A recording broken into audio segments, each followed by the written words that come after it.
अस्सलाम वालेकुम गाइस, कैसे है सब हमारे फैन जो है। इंशाल्लाह उम्मीद रखता हूँ सब लोग खैरियत से होंगे।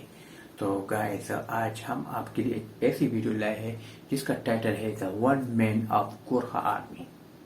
इंटरेस्टिंग खूबसूरत वीडियो है और ये वीडियो देखने से पहले गुजारिश करूँगा कि हमारे चैनल को सब्सक्राइब कीजिए। तमाम नए आने वाले दोस्तों की गुजारिश है और साथ में बेल आइकन प्रेस कीजिए ताकि आप लोगों को नोटिफिकेशन मिल सके। तो गाइस, वीडियो काफ़ी इंटरेस्टिंग और ज़बरदस्त है, तो वीडियो एंड तक ज़रूर देखा करें क्योंकि बहुत ही खूबसूरत वीडियो है। अगर वीडियो पसंद आ जाए तो उसे लाइक कीजिए और अपने दोस्तों के साथ शेयर कीजिए। तो चलो गाइस, ये वीडियो देख लें।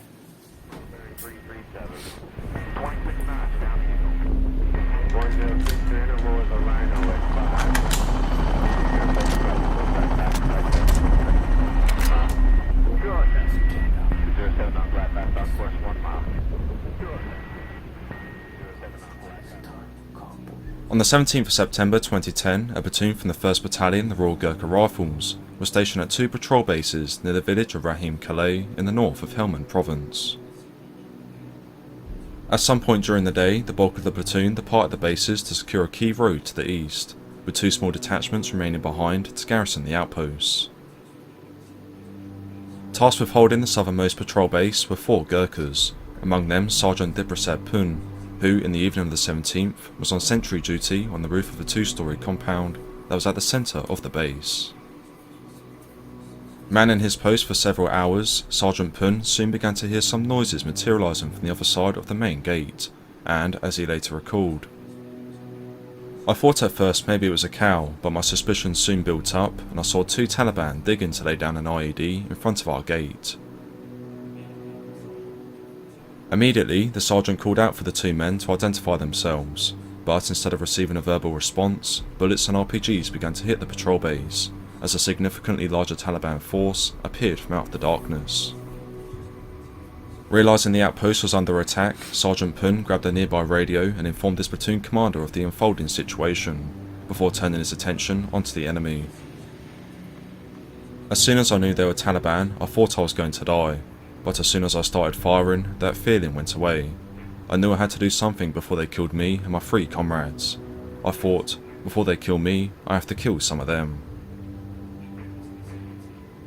Picking up his SA-80, the Gurkha fired off a rifle grenade at the attacking enemy, prior to detaching a nearby general-purpose machine gun from its tripod and returning fire on the advancing Taliban fighters, who were moving forward from three directions.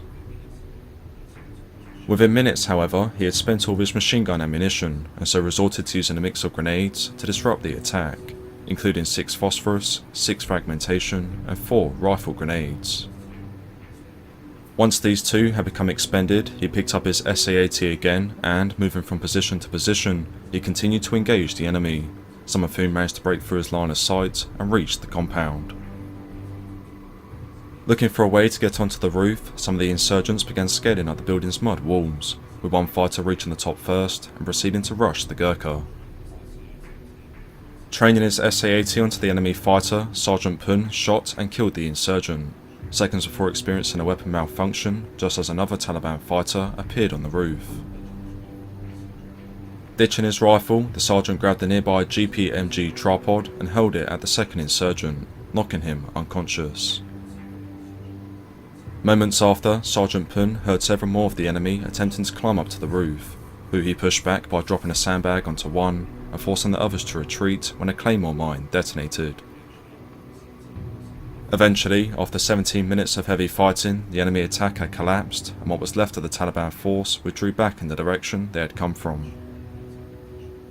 A short while later, British reinforcements arrived at the patrol base to strengthen its defences, where they found an exhausted Sergeant Dipprasad Pun still on the roof.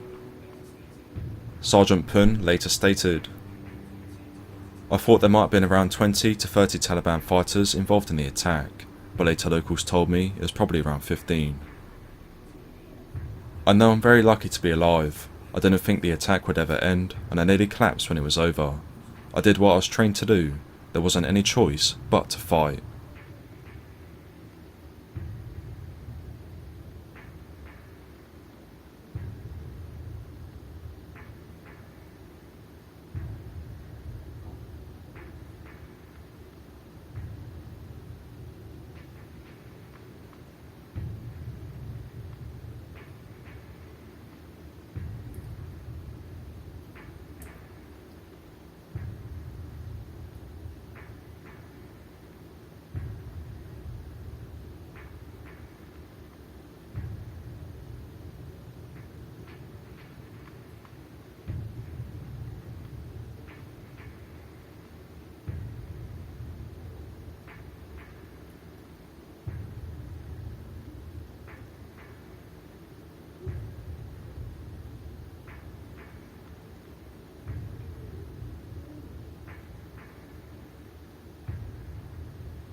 Guys آپ نے دیکھ لیا کہ فوج جو ہے army کی فوج ہو نیپالی فوج ہو ہر قسم کے ہر ملک کی جو فوج ہے نا تو وہ اپنے ملک کے لیے دفاع کے لیے کھڑے ہو جاتے ہیں پھر اس پر جب اگر کوئی طالبان ہو افغانستان میں طالبان تو بہت زیادہ تھے پچھلی دفعہ تو بہت زیادہ تھے اب پتہ نہیں ہے نہیں تم اتنا پتہ نہیں پھر اس سے فائٹ کرنا بہت سے لوگ اس سے ملک کے لیے شہید ہو جانا یہ بہت گرو کی بات ہے ہوتی ہے ایک ماں جو ہے اپنے بیٹے کو چھوٹا سا بیٹا ہوتی ہے پھر آہستہ آہستہ بڑھتے ہوئے دیکھتا ہے جب وہ یہ ایڈٹ ہو جاتے ہیں اور شادی کے قابل بھی ہو جاتا ہے بہت سے لوگ کی شادی ہوتی ہے یا ہو بھی نہیں جاتی تو پھر وہ اپنے ملک کے لیے فائٹ کرتا ہے اور شہید ہو جاتے ہیں تو یہ شہید ہونا ایک الگ بات ہے لیکن گولی اپنے جسم پر گولی کھانا یہ بہت ہی مشکل کام ہوتا ہے یار بہت ہی مشکل آپ لوگوں کو پتہ ہوتا ہے ایک انسان کو پتہ ہوتا ہے سامنے سے گولی آئے گی